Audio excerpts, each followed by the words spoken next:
Hi, I'm Benjamin Barnes, and today I want to talk about something I call the ghost in the machine. No, I'm not talking about artificial intelligence, haunted computers, or science fiction. I'm talking about the thousands, sometimes tens of thousands, of creative files sitting forgotten on hard drives all over the world.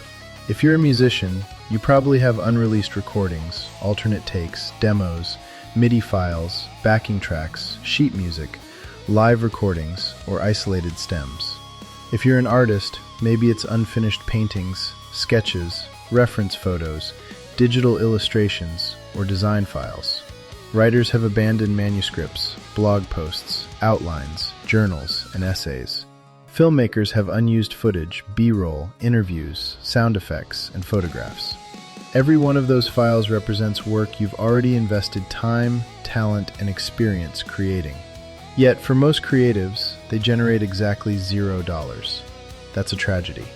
Artists often treat these files like emotional souvenirs instead of business assets. We become attached to the dream of someday finishing them perfectly. We tell ourselves they're not ready, not good enough, not worthy. Meanwhile, they quietly disappear into folders labeled Final Version 7. Here's the mindset shift. Stop thinking about your archive as a museum. Start thinking about it as inventory. A furniture store doesn't display only one chair. A bookstore doesn't sell only one novel. A record label doesn't release one song and quit. Successful creative businesses are built on catalogs. The modern economy rewards volume, discoverability, and multiple points of entry. One forgotten guitar riff could become a royalty-free music track. One violin transcription could become downloadable sheet music. Unused stems can become sample packs.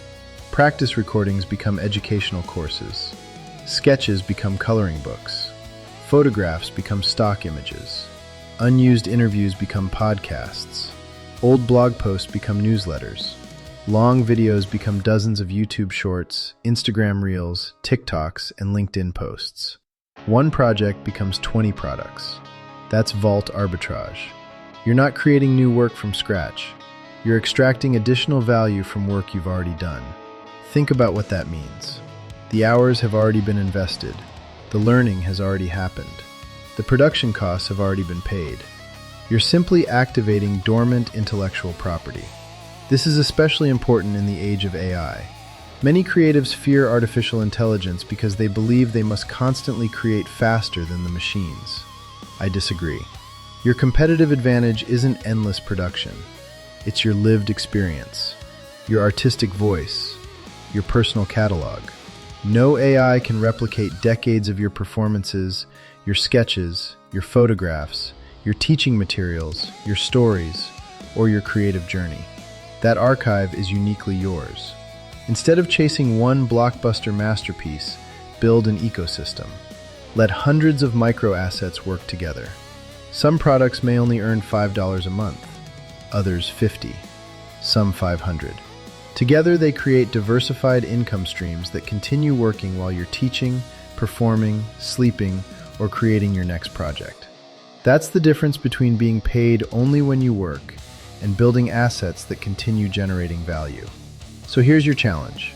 Open an old hard drive. Don't look for nostalgia. Look for opportunity. Create 3 folders, one labeled Sell, one labeled Teach, one labeled Repurpose. Then spend 1 hour every week moving forgotten files into those folders. You don't need to finish everything. You simply need to start activating your creative capital. The ghost in the machine isn't haunting you. It's waiting for permission to go back to work. And once your archive starts working for you, you'll discover something every successful artistpreneur eventually learns. Sometimes the most valuable thing you'll create tomorrow is something you already made years ago.